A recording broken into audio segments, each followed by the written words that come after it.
আমরা এখনো সমুদ্রের জগতে প্রবেশ করতে পারিনি। সমুদ্র আমাদের জন্য অপেক্ষা করছে তার উপহার নিয়ে। আমরা সেই উপহারটা তার কাছ থেকে আনতে যেতে পারিনি এখনো।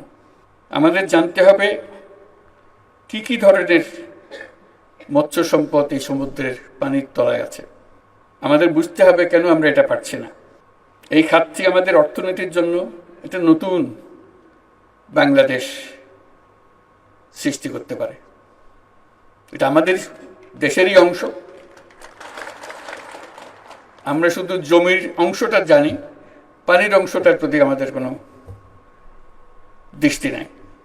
এটা জমির যে বাংলাদেশ, তার চাইতে আরো বড় পরিমাণ দেশ আমাদের, কিন্তু আমরা অবহেলা করে যাই। সেটা যে আছে স্বীকারও করি না। সেটি সম্পদ নিয়ে অপেক্ষা করছে, সেটাও আমরা স্বীকার করতে রাজি না।